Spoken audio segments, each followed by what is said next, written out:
بسم اللہ الرحمن الرحیم۔ السلام علیکم ورحمۃ اللہ وبرکاتہ۔ ناظرین، حضرت حسن بصری رضی اللہ تعالیٰ عنہ فرماتے ہیں کہ میں ایک امیر کبیر شخص تھا اور بصرہ کے بازاروں کے اندر دکھی پریشان لوگوں کی مدد کے لیے بھی نکلتا تھا۔ ایک دن میں بازار میں جا رہا تھا کہ ایک خاتون مجھے نظر آئی۔ وہ اتنی خوبصورت تھی جیسے چاند کا ٹکڑا ہو۔ میں نے مسلسل اس کی طرف دیکھنا شروع کر دیا تو اس عورت نے مجھ سے کہا، تمہیں حیا نہیں آتی؟ تو آپ کہتے ہیں کس سے حیا کروں؟ تو اس عورت نے کہا، اس سے حیا کرو جو دلوں کے بید جانتا ہے، جو آنکھوں کی خیانت کو جانتا ہے، اس سے حیا کرو۔ تو آپ نے کہا، یہ بات تو ٹھیک ہے، لیکن اس کا حسن ایسا تھا کہ مجھے اس کے باوجود اس کی طرف رغبت رہی اور میں مسلسل اس کو دیکھتا رہا۔ اس نے پھر مجھ سے کہا، کیا معاملہ ہے؟ کیا تم میری طرف دیکھنا چھوڑتے نہیں؟ تم کو کون سی چیز پسند آئی؟ تو آپ کہتے ہیں، میں نے اس کو کہا کہ تیری جھیل سی آنکھوں میں ڈوبنا چاہتا ہوں اور یہ میرے لیے باعث کشش ہے۔ اس نے کہا، تو پھر تم رکو، شاید تمہارا مطلوب پورا ہو جائے۔ یہ بات سن کر میں وہاں رکا اور وہ اپنے گھر چلی گئی۔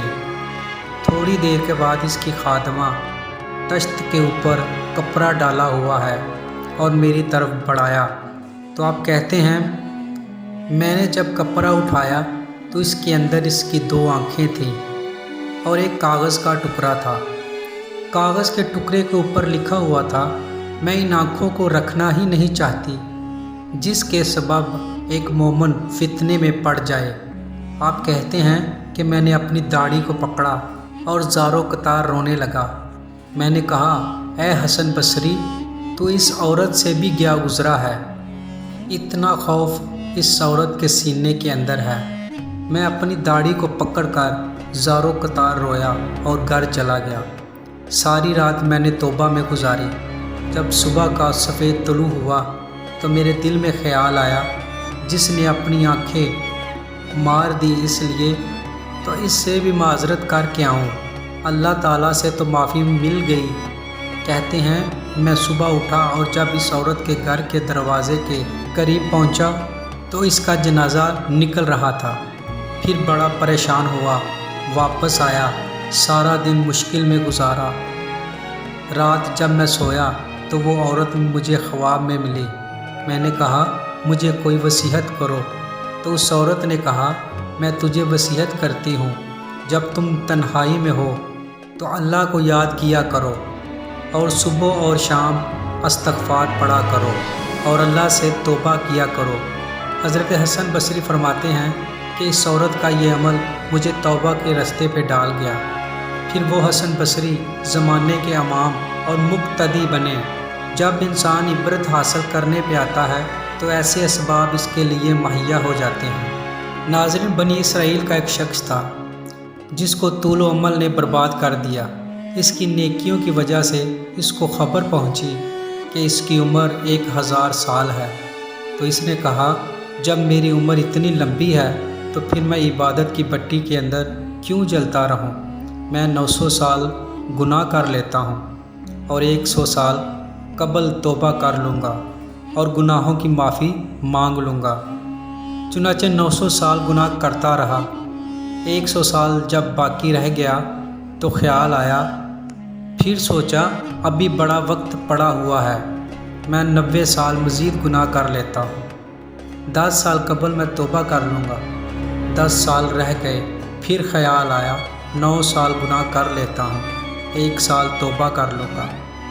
جب 1 سال رہ گیا، پھر توبہ کی سوچ آئی تو کہنے لگا 12 مہینے ہوتے ہیں 1 سال میں، 11 مہینے تک گناہ کر لیتا ہوں، 1 ماہ قبل میں توبہ کر لوں گا۔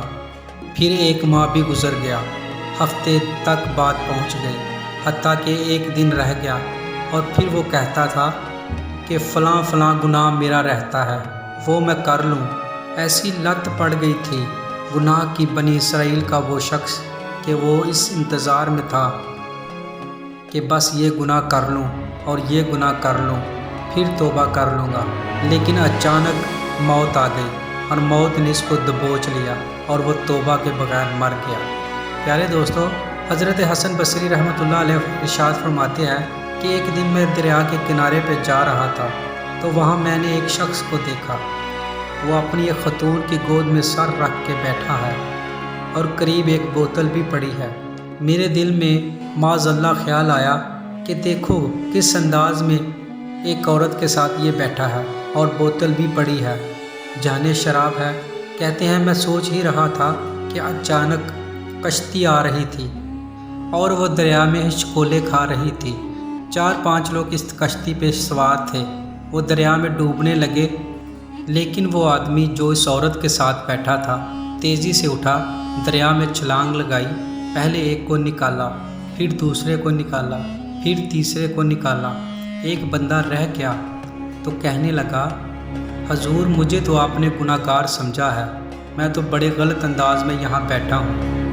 آپ نے جو سوچا، چلے یہ چوتھا بندہ آپ نکالیں۔ تو حضرت حسن بصری فرماتے ہیں میں پشیمان ہوا، میں نے کہا مجھے تیرنا نہیں آتا، تو دیر نہ کر، چوتھا ڈوب نہ جائے، اس کو بھی نکال لا۔ تو اس نے پھر چھلانگ لگائی اور چوتھے بندے کو بھی نکال لایا۔ حضرت آپ نے سوچنے میں جلد بازی کی، یہ جو عورت ہے یہ بی بی میری ماں ہے اور یہ سرکے کی بوتل ہے۔ ہم ماں بیٹے کا یہ مشغلہ ہے کہ یہ وہ جگہ ہے جہاں اکثر مسافر اترتے ہیں، اور یہاں سے کسی کا گھر 100 میل ہے، کسی کا 200 میل ہے۔ ہم صبح سرکہ، کھجوریں اور روٹیاں لے کر یہاں آتے ہیں اور مسافروں کی نوکری کرتے ہیں۔ اگر کوئی پشیمان ہو تو ہم مدد بھی کرتے ہیں۔ حضرت خواجہ بصری فرماتے ہیں میں نے معافی مانگی، ان سے بھی مانگی اور رب کریم سے بھی معافی مانگی۔ ناظرین، اللہ تعالیٰ سے دعا ہے کہ وہ ہمیں توبہ کی توفیق دے اور ہمارے گناہوں کو بخش دے اور ہمیں اپنا نیک اور فرما بردار بندہ بنائے، آمین۔ ناظرین، اسی امید کے ساتھ اجازت دیجیے کہ آپ کو ہماری یہ ویڈیو پسند آئی ہوگی۔ ملتے ہیں بہت جلد ایک تاریخی اور تحقیقی اور معلوماتی ویڈیو کے ساتھ۔ اب تک کے لیے السلام علیکم ورحمۃ اللہ۔